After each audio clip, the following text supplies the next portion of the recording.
Hi hello welcome back to my channel Mangalya Bandha. Madesha ಪ್ರಕಾಶ್ಗೆ phone ಮಾಡಿ Prakash car ತಗೊಂಡು ಮನೆಗೆ ಬಾ ಅಂದ.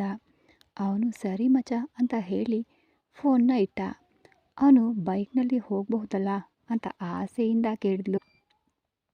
ಅವಳಿಗೆ ತನ್ನ ಗಂಡನ ತೋಳಿನ ಮೇಲೆ ಕೈ ಹಾಕಿ ಅವನ ಪಕ್ಕದಲ್ಲಿ ಕುಳಿತು ಹೋಗುವ ಆಸೆ. ಆದರೆ ಮಾದೇಶ ಬಿಗಿಯಾದ ಮುಖದೊಂದಿಗೆ ಈ ತರಹದ ಸಮಯದಲ್ಲಿ ಬೈಕ್ನಲ್ಲೆಲ್ಲ ಬೇಡ, ಅದು ಅಲ್ಲದೆ ನಾವು ಹೋಗಿ ಬರೋದು ತುಂಬ ಲೇಟ್ ಆಗುತ್ತೆ, ಕಾರೇ ಸೇಫ್ಟಿ ಅಂತ ಅವಳ ಮುಖವನ್ನು ನೋಡದೆ ಹೇಳಿ ಹೊರಗಡೆ ಇದ್ದ ಸೋಫಾದಲ್ಲಿ ಕುಳಿತ ಮಾದೇಶ. ಅಲ್ಲಿ ಯಾರು ಸೂರ್ಯನನ್ನು ಬರ್ತಾನೆ ಅಂತ ನಿರೀಕ್ಷಿಸಿರಲಿಲ್ಲ. ಆದರೆ ಸೂರ್ಯ ಬಂದಿದ್ದು ಎಲ್ರಿಗೂ ಒಂದು ನೆಮ್ಮದಿಯನ್ನು ನೀಡಿತು. ಒಂದು ವೇಳೆ ಸೂರ್ಯನ ಮನಸ್ಸು ಬದಲಾಗಿ ಬಂದಿದ್ದಾನ, ನೀಲುನನ್ನು ಕರ್ಕೊಂಡು ಹೋಗ್ಲಾ ಇದ್ದಾನ ಅಂತ ಮಹದೇಶ, ಕಣ್ಮಣಿ, ಸಾಮ್ರಾಟ್, ರಾಶಿಕಾ ಹಾಗೂ ನೀಲುನ ಅಪ್ಪ ಕೂಡ ಅದನ್ನೇ ಯೋಚಿಸ್ತಾ ಇದ್ರು. ಆದರೆ ನೀಲುಗೆ ಆ ನಂಬಿಕೆ ಇರಲೇ ಇಲ್ಲ. ತನ್ನ ಮಾವನನ್ನು ಇಷ್ಟು ವರ್ಷಗಳಿಂದ ಪ್ರೀತಿಸಿ ಅವನೊಂದಿಗೆ ಇದ್ದವಳಿಗೆ ಅವನ ಬಗ್ಗೆ ಗೊತ್ತಿರದೇ ಇರುತ್ತಾ? ಸರಿ ಕಣ್ಮಣಿ, ಟೈಮ್ ಆಯಿತು, ನಾನು ಹೊರಡ್ತೀನಿ. ನೀನು ನಿನ್ನ ಆರೋಗ್ಯದ ಬಗ್ಗೆ ಕಾಳಜಿ ವಹಿಸು. ಅಪ್ಪ ನನಗೆ ಹೊಸ ಫೋನ್ ಕೊಡಿಸ್ತೇನೆ ಅಂತ ಹೇಳಿದ್ದಾರೆ. ಕೊಡಿಸಿದ ತಕ್ಷಣ ನಾನು ಮಾದೇಶ್ ಮಾವನಿಗೆ ಫೋನ್ ಮಾಡ್ತೀನಿ, ನೀನು ಮಾತನಾಡು ಕಣ್ಮಣಿ ಅಂತ ಹೇಳಿ ಈಗ ಮಾದೇಶ್ನ ಬಳಿ ಹೋದ್ಲು ನೀಲು. ಮಾವ, ಕಣ್ಮಣಿ ತುಂಬಾ ಒಳ್ಳೆಯವಳು, ನಿಮ್ಮ ಮೇಲೆ ಪ್ರಾಣನೇ ಇಟ್ಟಿದ್ದಾಳೆ. ಇದುವರೆಗೂ ನೀವು ಅವಳ ಬಳಿ ಮಾತಾಡಿಲ್ಲ ಅಂತ ನನಗೆ ಗೊತ್ತು ಮಾವ. ಗಂಡ ದೂರ ಇದ್ದರೆ ಒಂದು ಹೆಣ್ಣು ಎಷ್ಟು ಕಷ್ಟಪಡ್ತಾಳೆ ಅಂತ ನನಗೆ ಚೆನ್ನಾಗಿ ಗೊತ್ತು. ಅದು ಕೂಡ ಹೊಟ್ಟೆಯಲ್ಲಿ ಮಗು ಇದ್ದಾಗ. ಗಂಡನ ಬೆಂಬಲ ಇಲ್ಲದೇ ಇದ್ದರೆ ಆ ಜೀವನ ನರಕ ಅಂತ ಹೇಳುವಾಗಲೇ ನೀಲು ಹತ್ಬಿಟ್ಲು. ಅದನ್ನು ಸೂರ್ಯ ಗಮನಿಸ್ದ. ಸಾಮ್ರಾಟ್, ರಾಶಿಕಾ ಇಬ್ಬರಿಗೂ ಅಷ್ಟೇ ನೋವಾಯಿತು. ನಿಮ್ಮ ಬಳಿ ಒಂದು ಮುಖ್ಯವಾದ ವಿಚಾರ ಮಾವ. ಇದುವರೆಗೂ ನಿಮ್ಮ ಬಳಿ ಮುಖಾಮುಖಿಯಾಗಿ ನಿಂತು ನಾನು ಯಾವತ್ತೂ ಏನೂ ಮಾತಾಡೇ ಇಲ್ಲ. ಇವತ್ತು ಮಾತನಾಡ್ತಾ ಇದ್ದೀನಿ, ಅದು ಕಣ್ಮಣಿಗಾಗಿ. ನೀವು ತುಂಬ ಒಳ್ಳೆಯವರು ಮಾವ, ಹೇಳಿದರೆ ಅರ್ಥ ಮಾಡ್ಕೋತೀರಾ ಅಂದು ತಾತ ಕಣ್ಮಣಿಗೆ ಫೋನ್ ಮಾಡಿ ಬೆದರಿಸಿದ್ರು. ಕಣ್ಮಣಿ ಅಪ್ಪನನ್ನು ಆಳುಗಳನ್ನು ಬಿಟ್ಟು ಕೊಂದಿದ್ದಾಗಿ ಅವರೇ ಹೇಳಿ ಬೆದರಿಸಿದ್ರು. ಪಂಚಾಯಿತಿಯಲ್ಲಿ ಕಣ್ಮಣಿ ನೀವೇ ಬಲವಂತವಾಗಿ ಮದುವೆಯಾಗಿದ್ದೀರಿ ಅಂತ ಹೇಳಿ ತಾಳಿಯನ್ನು ತೆಗೆದು ನಿಮ್ಮ ಕೈಗೆ ಕೊಡದೇ ಇದ್ದರೆ ಯಾವುದಾದ್ರೂ ಒಂದು ಸಂದರ್ಭದಲ್ಲಾದರೂ ಸರಿ ನಿಮ್ಮನ್ನು ಕೊಲ್ತೇನೆ ಅಂತ ಬೆದರಿಸಿದ್ರು. ಅದಕ್ಕಾಗಿಯೇ ಪಾಪ ಅವರಿಂದ ನಿಮ್ಮ ಪ್ರಾಣನ ಅಪಾಯಕ್ಕೆ ಬಿಡಬಾರ್ದು ಅಂತ ಅವಳು ನಿಮ್ಮಿಂದ ದೂರ ಇದ್ದರೂ ಪರವಾಗಿಲ್ಲ, ನನ್ನ ಮಾವ ಬದುಕಿರಬೇಕು, ನೀವು ಬದುಕಿರಬೇಕು ಅಂತ ಯೋಚಿಸಿ ಅವಳು ಭಯಪಟ್ಟು ಹಾಗೆ ಮಾಡಿಬಿಟ್ಲು ಮಾವ. ಆಮೇಲೆ ಕೂಡ ನೀವು ಅವಳನ್ನು ಹಾಗೇ ಬಿಡದೆ ಬಂದು ಎತ್ಕೊಂಡು ಹೋಗಿ ಇವತ್ತಿನವರೆಗೂ ಸುರಕ್ಷಿತವಾಗಿ ಇಟ್ಕೊಂಡಿದ್ದೀರಿ ಮಾವ.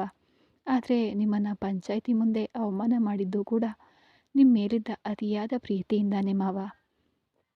ಇಲ್ಲಿ ನೋಡಿ, ಆದರೆ ಅದು ಅಜ್ಜಿಯ ಪ್ರಾಣ ತೆಗೆಯುತ್ತೆ ಅಂತ ಅವಳಿಗೂ ಕೂಡ ಗೊತ್ತಿರಲಿಲ್ಲ ಅಲ್ವಾ? ಆದ್ದರಿಂದ ಅವಳ ಮೇಲಿರುವ ಕೋಪವನ್ನು ಮರೆತು ಅವಳನ್ನು ನೀವು ಚೆನ್ನಾಗಿ ನೋಡ್ಕೊಳ್ಳಿ ಮಾವ ಅಂದ್ಲು. ಆಗ ಅದನ್ನು ಕೇಳಿ ಸೂರ್ಯ ಹತ್ತಿರ ಬಂದ. ನೀಲು, ಈಗ ಯಾತಕ್ಕಾಗಿ ನೀನು ಊರ್ಬಿಟ್ಟು ಹೋಗ್ತಿದೀಯ ಅನ್ನೋ ಧ್ವನಿ ಕೇಳಿದ್ರು ಅವನ ಮುಖ ನೋಡಲು ಅವಳು ಇಷ್ಟಪಡದೆ, ಸರಿ ಮಾವ, ಟೈಮ್ ಆಯಿತು, ನಾನು ಹೋಗಿ ಬರ್ತೀನಿ ಅಂತ ಈಗ ಸಾಮ್ರಾಟ್ ಬಳಿ ಹೋದ್ಲು. ನೀಲು, ನೀನು ತುಂಬ ಫೀಲ್ ಮಾಡ್ಕೋಬೇಡಮ್ಮ, ನಿನಗೆ ನಾವೆಲ್ಲ ಇದ್ದೀವಿ, ನೀನು ಚಿಂತಿಸಬೇಡ. ಒಂದು ಸಮಾಧಾನವಾಗಿ ಅವಳ ತಲೆ ಸವರಿದ ಸಾಮ್ರಾಟ್. ರಾಶಿಕಾ ಕೂಡ ಅವಳ ಕೈ ಹಿಡಿದು, ಇಲ್ಲಿ ನೋಡಿ ನೀಲು, ನೀನು ಬೇಸರ ಮಾಡ್ಕೊಳ್ಬೇಡ, ನಿನಗೆ ನಾವೆಲ್ಲ ಇದ್ದೀವಿ, ಯಾರೂ ಇಲ್ಲ ಅಂತ ನೀನು ಅಂದ್ಕೋಬೇಡ. ಈಗ ಕೂಡ ನಿನ್ನ ತೃಪ್ತಿಗಾಗಿ ನೀನು ಕೆಲಸಕ್ಕಾಗಿ ಹೋಗ್ತೀನಿ ಅಂತ ಹೇಳಿದ್ರಿಂದಾನೇ ನಾವೇ ಸುಮ್ಮನಿದ್ದೀವಿ. ಉಳಿದಂತೆ ನಿನ್ನನ್ನು ಬೇರೆ ಊರಿಗೆ ಕಳಿಸುವ ಐಡಿಯಾ ನಮಗೂ ಇಲ್ಲ, ನೀನು ಚಿಂತಿಸಬೇಡ. ಆಗಾಗ ಮಾವ ಕೂಡ ಬಂದು ನಿನ್ನನ್ನು ನೋಡ್ಕೊಳ್ತಾರೆ, ನಾನು ನಿನ್ನ ಬಳಿ ಫೋನ್ನಲ್ಲಿ ಮಾತನಾಡ್ತೀನಿ ಅಂದ್ಲು. ರಾಶಿಕಾ ಅಕ್ಕ, ನಿಮ್ಮಿಬ್ಬರನ್ನ ನೋಡಿದಾಗ ನನಗೆ ತುಂಬ ಖುಷಿಯಾಗುತ್ತೆ. ಮಾವ ತುಂಬ ಒಳ್ಳೆಯವರು, ನೀವು ಕೂಡ. ಇವತ್ತಿನವರೆಗೂ ನಿಮ್ಮ ಜೀವನದಲ್ಲಿ ಯಾವುದೇ ಸಮಸ್ಯೆ ಇಲ್ಲ, ಇನ್ನು ಮುಂದೇನೂ ಕೂಡ ನಿಮ್ಮ ಜೀವನದಲ್ಲಿ ಯಾವುದೇ ಸಮಸ್ಯೆ ಬರಬಾರ್ದು. ಯಾವಾಗಲೂ ನೀವು ಇದೇ ರೀತಿ ಸಂತೋಷವಾಗಿ ಇರಬೇಕು. ಸರಿ, ನನಗೀಗ ಟೈಮ್ ಆಯಿತು ಟ್ರೈನ್ಗೆ, ನಾನು ಹೋಗಿ ಬರ್ತೀನಿ ಅಂತ ಹೇಳಿ ಅವಳು ತಿರುಗಿದ್ಲು. ಈಗ ಹಕ್ಕಿನಿಂದ ಅವಳ ಕೈಯನ್ನು ಗಟ್ಟಿಯಾಗಿ ಹಿಡಿದು ತನ್ನ ಕಡೆಗೆ ತಿರುಗಿಸಿದವನು, ಏನೇ ನಿನ್ನ ಸಮಸ್ಯೆ? ಯಾಕೆ ಈಗ ಊರು ಬಿಟ್ಟು ಹೋಗ್ತಿದೀಯಾ? ಇಲ್ಲಿ ನೋಡು, ನಿನಗೆ ಕೊಯಂಬತ್ತೂರು ಬಿಟ್ಟರೆ ಬೇರೆ ಏನೂ ಗೊತ್ತಿಲ್ಲ. ಚೆನ್ನೈನಲ್ಲಿ ನೀನು ಒಬ್ಬಳೇ ಹೇಗೆ ನಿಭಾಯಿಸೋದು? ನಿನಗೆ ತುಂಬ ಕಷ್ಟ ಆಗುತ್ತೆ. ನೀನು ಕೆಲಸಕ್ಕೆ ಹೋಗಬೇಕು ಅಂದರೆ ಕೊಯಂಬತ್ತೂರಿನಲ್ಲಿಯೇ ಒಂದು ಕೆಲಸವನ್ನು ಹುಡುಕಿಕೊಂಡು ಕೆಲಸಕ್ಕೆ ಹೋಗು. ನಿನ್ನನ್ನು ಯಾರೂ ಏನೂ ಅನ್ನಲ್ಲ. ಚೆನ್ನೈಗೆಲ್ಲ ನೀನು ಒಬ್ಬಳೇ ಹೋಗೋದು ಬೇಡ ಅಂತ ಆಜ್ಞಾಪಿಸುವಂತೆ ಸೂರ್ಯ ಹೇಳ್ದ. ಅವನ ಕೈಯನ್ನು ಬಿಡಿಸ್ಕೊಳ್ಳಲು ಪ್ರಯತ್ನಿಸಿದ್ಲು ನೀಲು. ಅವನ ಹಿಡಿತ ಬಿಗಿಯಾಗಿ ಅವಳನ್ನು ಹಿಡಿದಿತ್ತು. ಇಲ್ಲಿ ನೋಡಿ, ನೀವು ಒಬ್ಬ ACP ಹೀಗೆ ಪಬ್ಲಿಕ್ ಪ್ಲೇಸ್ನಲ್ಲಿ ಒಬ್ಬ ಹುಡುಗಿಯ ಕೈ ಹಿಡ್ಕೊಂಡಿರೋದು ತುಂಬ ತಪ್ಪು. ಯಾರಾದರೂ ನೋಡಿದರೆ ನಿಮ್ಮನ್ನೇ ಕೀಳಾಗಿ ಅಂದ್ಕೊಳ್ತಾರೆ. ಪ್ಲೀಸ್ ಕೈ ಬಿಡಿ ಅಂತ ಹೇಳಿದಾಗಲೇ ಸುತ್ತಲೂ ನೋಡಿದನು. ಬಹಳಷ್ಟು ಜನ ಅವರನ್ನೇ ಗಮನಿಸ್ತಿದ್ರು.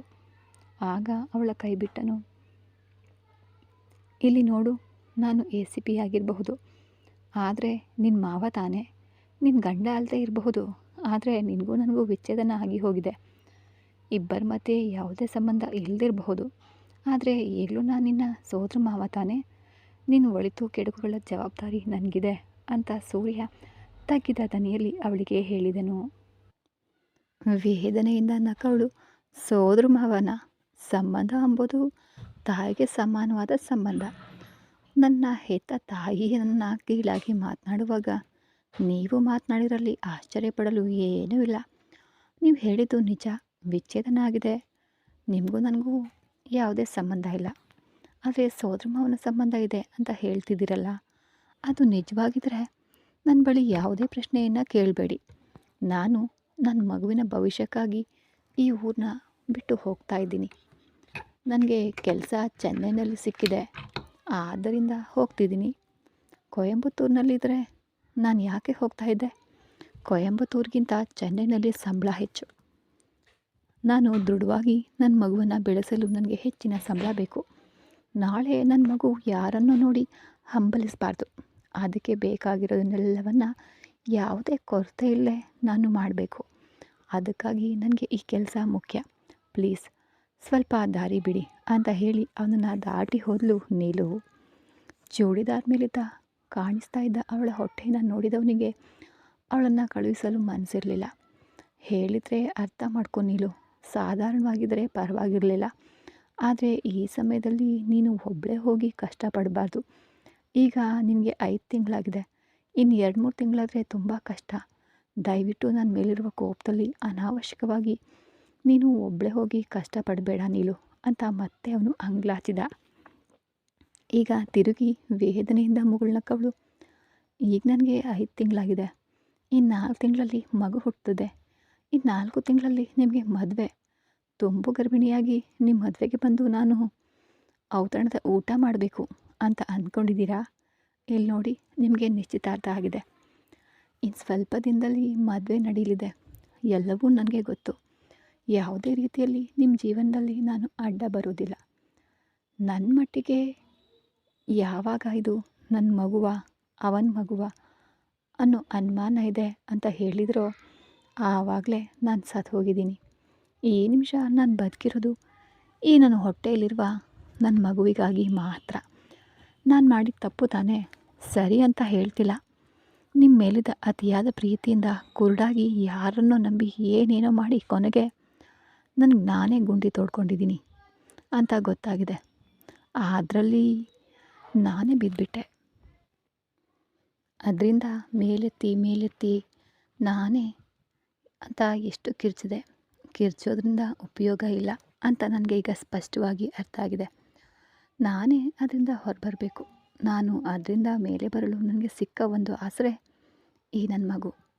ಈ ನಿಮಿಷ ಈ ಭೂಮಿಯಲ್ಲಿ ನಾನು ಉಸಿರಾಡ್ತಿರೋದಕ್ಕೆ ಒಂದೇ ಒಂದು ಕಾರಣ ಅಂದರೆ ಈ ನನ್ನ ಹೊಟ್ಟೆಯಲ್ಲಿರುವ ನನ್ನ ಮಗು, ಅದರ ಭವಿಷ್ಯ ಚೆನ್ನಾಗಿರಬೇಕು. ಇಲ್ಲಿದ್ದರೆ ನನ್ನ ಮಗು ಖಂಡಿತ ಚೆನ್ನಾಗಿರೋದಿಲ್ಲ. ಮಗುವಿನ ಮನಸ್ಸಿನಲ್ಲಿ ಭಾರವನ್ನು ತುಂಬಲು ನಾನು ಇಷ್ಟ ಕೂಡ ಪಡೋದಿಲ್ಲ. ಸಂತೋಷವಾಗಿ ಒಬ್ಬಳೇ ಕರ್ಕೊಂಡು ಹೋಗಿ ಅದಕ್ಕೆ ಒಂದು ಪ್ರಪಂಚವನ್ನು ನಿರ್ಮಿಸ್ತೀನಿ. ನನ್ನ ಮಗುವಿಗೆ ಈ ಊರಿನ ಬಗ್ಗೆ ತಿಳಿಯೋದು ಬೇಡ, ನಿಮ್ಮ ಬಗ್ಗೆನೂ ತಿಳಿಯೋದು ಬೇಡ. ಈಗ ಈ ಊರು ಬಿಟ್ಟು ಹೋದರೆ ಮತ್ತೆ ಊರಿಗೆ ಬರೋದಿಲ್ಲ. ನನಗೆ ನನ್ನ ಮಗು ಸಾಕು. ದಯವಿಟ್ಟು ನನ್ನನ್ನು ಡಿಸ್ಟರ್ಬ್ ಮಾಡಬೇಡಿ ಅಂದಾಗ ಈಗ ಸಾಮ್ರಾಟ್ ರಾಶಿಕಾ ಮಹಾದೇಶ ಕಣ್ಮಣಿ ನೀಲುನ ಅಪ್ಪ 5 ಜನರ ಅವರ ಬಳಿಗೆ ಬಂದರು. ಮಹಾದೇಶ ತನ್ನ ತಮ್ಮನ ಬಳಿ ಏನೂ ಮಾತಾಡಲಿಲ್ಲ. ಸಾಮ್ರಾಟ್ನ ನೋಡಿ ಕಣ್ಣು ಸನ್ನೆ ಮಾಡಿದಾಗ ಈಗ ಸಾಮ್ರಾಟ್ ಅವನ ಹೆಗಲ ಮೇಲೆ ಕೈ ಇಟ್ಟು, ಸೂರ್ಯ ಈಗಲೂ ಏನು ಕಾಲ ಕೆಟ್ಟು ಹೋಗಿಲ್ಲ ಕಣೋ, ಪ್ಲೀಸ್ ನೀಲುನನ್ನು ಮನಸಾರೆ ನೀನು ಒಪ್ಕೋ. ಅವಳನ್ನು ನಾವು ಸಮಾಧಾನ ಪಡಿಸ್ತೀವಿ. ಇನ್ನು ಮುಂದೆ ನೀವಿಬ್ಬರು ಚೆನ್ನಾಗಿ ಸಂತೋಷವಾಗಿ ಬಾಳಲು ಶುರು ಮಾಡಿ. ನಿಮಗೆ ಮಗು ಬರ್ತಿದೆ, ಆ ಮಗುವಿಗಾಗಿ ಯೋಚಿಸು ಅಂತ ಸಾಮ್ರಾಟ್ ಹೇಳ್ದ. ಸೂರ್ಯನ ಕಣ್ಗಳು ಒದ್ದೆಯಾಗಿದ್ದರೂ ಅದನ್ನು ಹೊರತರಿಸಲು ಅವನು ಇಷ್ಟಪಡಲಿಲ್ಲ. ಬಿಗಿಯಾದ ಮುಖದಿಂದ, ಅಣ್ಣ ನಾನು ಹೇಳೋದನ್ನು ಹೇಳಿದ್ದೀನಿ, ಇನ್ನು ಮುಂದೆ ಅವಳಿಷ್ಟ ಅಂತ ಹೇಳ್ದವನು ಅಲ್ಲಿಂದ ಹೊರಡಲು ಅನುವಾದ. ಏ ನೀಲು ಅಂತ ಕೋಪದಿಂದ ಮೊಳಗಿತು ಮಹಾದೇಶ್ನ ಧ್ವನಿ. ಏನೋ ಅವನನ್ನು ನೋಡಿದ್ರೇ ಗುರಾಯಿಸುವ ಸೂರ್ಯ ಈ ಬಾರಿ ಅವನ ಧ್ವನಿಗೆ ಕಟ್ಟು ಬಿದ್ದು ಅದೇ ಜಾಗದಲ್ಲಿ ನಿಂತನು. ಈಗಷ್ಟೇ ಅವನು ಎದುರು ಹೋಗಿ ಮುಖಾಮುಖಿಯಾಗಿ ನಿಂತನು ಮಹಾದೇಶ. ಅವನ ಮುಖವನ್ನು ನೇರವಾಗಿ ನೋಡಿದ ಸೂರ್ಯ, ಈಗಲೂ ಹೇಳ್ತಿದ್ದೀನಿ, ನೀಲು ತಪ್ಪು ಮಾಡಿದ್ದಾಳೆ ಅನ್ನಲು ಆಧಾರ ಇದೆ. ಅವಳು ತಪ್ಪು ಮಾಡಿಲ್ಲ ಅನ್ನಲು ಯಾವುದೇ ಆಧಾರ ಇಲ್ಲ. ಅದೇ ರೀತಿ ರೋಹಿಣಿ ಇದನ್ನೆಲ್ಲವನ್ನ ಮಾಡಿದ್ದಾಳೆ ಅನ್ನಲು ಯಾವುದೇ ಆಧಾರ ಇಲ್ಲ. ವಿಚ್ಛೇದನ ನಾನಾಗಿ ಅವಳಿಗೆ ಮಾಡಿಲ್ಲ. ನನ್ನನ್ನು ಟಾರ್ಚರ್ ಮಾಡಿ ಎಲ್ಲವೂ ಹಠ ಹಿಡಿದು ಮಾಡಿದ್ದು ಅವಳು. ಈಗ ಎಲ್ಲರ ಮುಂದೆಯೂ ಅಪರಾಧಿಯಾಗಿ ನಿಂತಿರೋದು ನಾನು. ತುಂಬ ವಿಚಿತ್ರವಾಗಿದೆ ಅಂತ ವೇದನೆಯಿಂದ ನಕ್ಕನು ಸೂರ್ಯ. ಗಂಡ ಹೆಂಡತಿಯ ಸಂಬಂಧ ಅನ್ನೋದು ಕನ್ನಡಿ ಹಾಗೆ. ಒಡೆದ್ರೆ ಅಂಟಿಸೋದು ತುಂಬ ಕಷ್ಟ. ಹಾಗೆಯೇ ಅಂಟಿಸಿದ್ರೂ ಅದರಲ್ಲಿರೋ ಒಡೆದ ಗುರುತುಗಳು ಬದಲಾಗೋದೇ ಇಲ್ಲ. ಒಡೆದು ಹೋದುದನ್ನು ಯಾರೂ ಬಳಸಲು ಸಾಧ್ಯ ಇಲ್ಲ. ಸರಿಸುಮಾರು ನನ್ನ ದಾಂಪತ್ಯ ಜೀವನ ಆ ರೀತಿ ಆಗಿಬಿಟ್ಟಿದೆ. ಚೆನ್ನಾಗಿದ್ದ ಜೀವನವನ್ನು ಒಡೆದು ಚೂರು ಮಾಡಿದ್ದೆ ನೀಲು. ಅವಳು ತಪ್ಪೇ ಮಾಡಿಲ್ಲ, ಆದರೂ ಪರವಾಗಿಲ್ಲ. ಅವಳ ಹೊಟ್ಟೆಯಲ್ಲಿರುವುದು ನನ್ನ ಮಗುನೇ, ಅದರಲ್ಲಿ ನನಗೆ ಯಾವುದೇ ಅನುಮಾನ ಇಲ್ಲ ಅಂದು ಕೋಪದಲ್ಲಿ ಮಾತಾ ಬಿಟ್ಬಿಟ್ಟೆ. ನಾನು ಅಂದು ಅವಳನ್ನು ತಪ್ಪಾಗಿ ಮಾತನಾಡಿದ್ದು ಮಾತ್ರ ನಾನು ಮಾಡಿದ ತಪ್ಪು. ಅದನ್ನು ಬಿಟ್ಟರೆ ನನ್ನ ಮೇಲೆ ಯಾವುದೇ ತಪ್ಪಿಲ್ಲ. ಅವಳನ್ನು ನಾನಾಗಿ ಬೇಡ ಅಂತ ಹೇಳಿ ವಿಚ್ಛೇದನ ಮಾಡಿ ಬೇರೆ ಮದುವೆಯಾದರೆ ಮಾತ್ರ ನನ್ನ ಮೇಲೆ ತಪ್ಪು. ಆದರೆ ನನ್ನನ್ನು ಸ್ಟೇಷನ್ಗೆ ಹುಡ್ಕೊಂಡು ಬಂದು ವಕೀಲ ಆಫೀಸ್ಗೆ ಕರೆದಿದ್ದು ಇವಳೇ. ಅದಾದ ಮೇಲೇ ನಾನು ಇವಳಿಗೆ ಡೈವರ್ಸ್ ಕೊಟ್ಟೆ. ಅದು ಕೋರ್ಟ್ಗೆ ಹೋಗಿಲ್ಲ, ವಕೀಲರ ಆಫೀಸ್ನಲ್ಲಿಯೇ ಪರಸ್ಪರ ವಿಚ್ಛೇದನ ಅಷ್ಟೇ ನಡೆದಿದ್ದು. ಈಗಲೂ ನನಗೆ ಹೆಂಡತಿ ಬೇಕೆಂದು ನಾನು ಮದುವೆಗೆ ಒಪ್ಕೊಂಡಿಲ್ಲ. ಮನೆಯಲ್ಲಿ ಏನು ನಡೀತಿದೆ ಅಂತ ಸಾಮ್ರಾಟನ ಬಳಿ ನೀನೇ ಕೇಳು. ಆಮೇಲೆ ಇನ್ನೊಂದು ವಿಷಯ, ನನ್ನಿಂದ ಈ ಮದುವೆಯನ್ನು ನಿಲ್ಲಿಸಲು ಸಾಧ್ಯ ಇಲ್ಲ. ಈಗ ನನ್ನ ಪರಿಸ್ಥಿತಿ ಹಾಗೆ ಇದೆ. ನನ್ನ ಮದುವೆ ನಿಂತರೂ ನಾನು ಬೇಸರ ಪಡೋದಿಲ್ಲ. ಅದೇ ಸಮಯ ನೀಲು ನನ್ನ ಒಪ್ಕೊಳ್ಳುವ ಮಾನಸಿಕ ಸ್ಥಿತಿಯಲ್ಲೂ ಈಗ ನಾನಿಲ್ಲ. ಒಬ್ಬ ಸೋದರ ಮಾವನಾಗಿ ಅಕ್ಕನ ಮಗಳಿಗೆ ನಾನು ಹೇಳಬೇಕಾದ್ದು ಅಂದ್ಕೊಂಡು ಬಂದು ಹೇಳಿದೆ. ಆದರೆ ಅವಳು ಅದನ್ನು ಅರ್ಥ ಮಾಡಿಕೊಳ್ಳುವ ಸ್ಥಿತಿಯಲ್ಲಿ ಈಗಿಲ್ಲ. ಒಬ್ಬಳೇ ಹೋಗ್ತೀನಿ ಒಬ್ಬಳೇ ಕೆಲಸ ಮಾಡಿಕೊಂಡು ನನ್ನ ಮಗುವನ್ನು ನೋಡ್ಕೊಳ್ತೀನಿ ಅಂತ ಹೇಳಿದರೆ ಧಾರಾಳವಾಗಿ ನೋಡ್ಕೊಳ್ಳಿ. ಆ ಧೈರ್ಯ ಅವಳಿಗೆ ಇರುವಾಗ ಅದನ್ನು ನಾನು ಯಾಕೆ ಕೆಡಿಸ್ಬೇಕು? ಅವಳು ಇಷ್ಟದಂತೆ ಹೋಗಲಿ, ಉಳಿದಂತೆ ಇದರಲ್ಲಿ ಯಾರು ನನ್ನ ಮದುವೆಯ ವಿಷಯವನ್ನು ಮಾತನಾಡಬೇಡಿ ಅಂದವನು ಆ ಕ್ಷಣವೇ ಆ ಜಾಗದಿಂದ ಹೊರಟ್ಬಿಟ್ಟ. ಯಾರೂ ಅವನನ್ನು ತಡೀಲಿಲ್ಲ. ನೀಲುನ ಮನಸ್ಸೆಲ್ಲ ನೋವಿದ್ರೂ ಕಣ್ಣುಗಳಲ್ಲಿ ಕಣ್ಣೀರು ಬಾಯಿ ಬಿಟ್ಟು ಅಳಲಿಲ್ಲ. ಹತ್ತಿರ ಹೋಗಿ ಅವಳ ಕಣ್ಣೀರನ್ನು ಒರೆಸಿದ್ದು ರಾಶಿಕಾ. ನೀಲು, ನೀನು ಬೇಸರ ಪಡಬೇಡ. ನನಗೇನು ಸೂರ್ಯ ಮಾವ ಮಾತನಾಡೋದು ನೋಡಿದರೆ ಅವನು ಏನೋ ಇನ್ವೆಸ್ಟಿಗೇಷನ್ ಮಾಡ್ತಿರುವ ಹಾಗೆ ಇದೆ. ಒಂದು ವೇಳೆ ಆ ರೋಹಿಣಿಗೆ ಅವ್ರ ಮೇಲೆ ಅನುಮಾನ ಬರಬಾರ್ದು ಅಂತ ಕೂಡ ಅವರು ಅವಳ ಜೊತೆ ಒಳ್ಳೆಯ ರೀತಿಯಿಂದ ಮಾತನಾಡಿ ಬೆರೀತಿರ್ಬೋದು ಅಲ್ವಾ? ನೀನು ಸ್ವಲ್ಪ ತಾಳ್ಮೆಯಿಂದ ಇರು. ಖಂಡಿತ ಅವರ ಮದುವೆ ನಡೆಯೋದಿಲ್ಲ.